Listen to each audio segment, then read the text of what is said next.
Beyond the Mic with Sean Dillon. We're joined on the star line by an author who's written about the alleged misdeeds and misfortune caused by the men in her own family in Surviving My Birthright. She now is a consultant on the Discovery Plus series House of Hammer. We welcome Casey Hammer. Thank you. Casey, let's go beyond the mic. Why was taking part in House of Hammer an important project for you? It was important for me because, again, I didn't go looking for any of this. And I wrote Surviving My Birthright as a healing, journaling memoir that was just kind of helping me come to grips with my childhood and my reality, and then self-published. So I controlled the narrative. So it wasn't like it was anything big. And fast forward 7-8 years, I'm working as a kitchen designer in San Diego at Home Depot. And one of my coworkers is like, you better get on TikTok. The Zen Blonde is outing you. And I was like, wait, I don't understand it.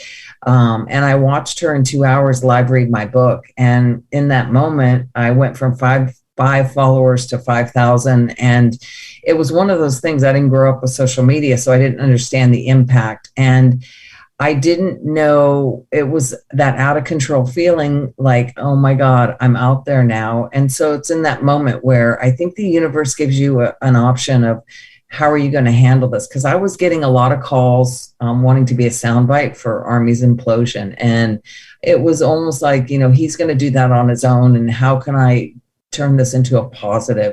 And so it was really becoming an advocate and a voice for survivors and victims. And so then the producers found me through social media and said, Casey, we read your book and we really want to tell your story. And in that moment, I thought, okay, this is going to shine a light and help begin a conversation and do some good. So that's kind of how I got involved. Again, it was not my choice. I'd kind of made peace with where I was at in life. And but now I'm here. Now, my wife is a former kitchen designer at Lowe's, so I understand the puzzle you found in kitchen design. Everything has a place, and everything has a piece that just fits into that place. It is, but it's very fulfilling, especially when you take it from start to finish with your clients. So, yay. Casey, how has writing your book and consulting with House of Hammer help you in your own mental state and your own health and what you've had to endure all these years? You have to understand, when I wrote the book, my family, my mom, everybody was kind of still alive in a sense, and they all read it. And, for them to acknowledge that it was happening and they did nothing and they still continued to choose to, not be there for me. I think that was the real, dealing with your parents. Again, it wasn't like you had social media and you could see how rich people behaved back then. But as you see from House of Hammer, I mean, my childhood was pretty horrific in a sense of, holding a phone book at age 11 while I'm being shot at by my own father. And you just kind of accept it because that's your reality. I mean, that's how I grew up. So it was multi-generational. And at least now it kind of holds them accountable and says, no more. It's like, it's got to stop here. And if nothing else, there's a lot of people that, find a comparison in my story or hear it and say, I have had similar experiences, not to the extent you've had, but again, it's like once you're able to voice it and someone hears you and really hears you, man, that's empowering. And it just shows you that you're in a safe place. And I think that's why we need to talk about it and help these women and kind of, just walk them through their healing process. It's important. Now, as people dig deeper into your family, what emotions do you feel as it's finally pushed to the curtain to the side? People can see what you've dealt with in your life. To be honest with you, I didn't. You don't really know that it's wrong or it's bad or it's not safe until, again, I can read about it and talk about it because I've talked about it, for a very long time. And people have a preconceived judgment of wealthy people and famous people. And so, again, if you're crossing the line and speaking poorly about someone, their immediate reaction is, you must have done something wrong. You must be the black sheep. And it's kind of like, no, wait, because I wasn't a man in this family, I had no voice and no power, and I was pretty much, like an ornament. And as long as I left the house and was camera ready and picture perfect and didn't embarrass anybody, I was able to, I would be taken care of the rest of my life. So again, but as a child, your definition of love, you're chasing validation, you're chasing, someone to acknowledge that you exist. I mean, again, it's one of those things where I still have a hard time coming to grips when I was filming and then rewatching House of Hammer. I mean, it's my reality, but again, when you see it on a screen and you see it being told, and this is only the tip of the iceberg. We only had 3 hours. There's so much more that didn't make it that, again, is even more shocking than what you did see. You probably could have had over 30 hours of content. Yes. If you were a male in the Hammer family, you were treated like royalty.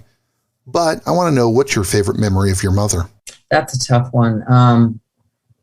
I remember, they were pretty much drunk and not around and absent parents. And, again, it's unfortunate that I don't have a lot of happy memories growing up, I guess. Yeah. Up until 15 years ago, my mom was still alive and she kind of kept the fake family together. So we always still had to get together and, for holidays and kind of pretend that we all loved each other, like Succession. Absolutely like Succession. And it was challenging. And then once she died, we went our separate ways. So I didn't have much contact past then, and I was okay with that. So there's not a lot of happy memories at all. Can you ever forgive your nephew, Army? In all honesty, it's not about forgiving so much as it is, my father was in and out of mental institutions my whole life and was in and out of rehab because he was forced to go. So he never chose to get healthy. So until someone chooses to heal and be held accountable, it's not going to happen. And again, it's more shining the light on the victims and, not so much Army and his path, but what he's left behind and how we could help them heal. And also just having a conversation around consent, because it's such a gray area and people don't seem to, really understand what that means. But again, it's like if someone crosses the line and you are not comfortable, that becomes criminal. So, I'm hoping that House of Hammer starts a conversation with accountability, with consent, with, being an advocate for victims and being a voice. And that's my goal. It's time for One Big Question with Casey Hammer from House of Hammer Beyond the Mic. Casey, you're on a path of hope, reclaiming your own identity. But have you found peace yet?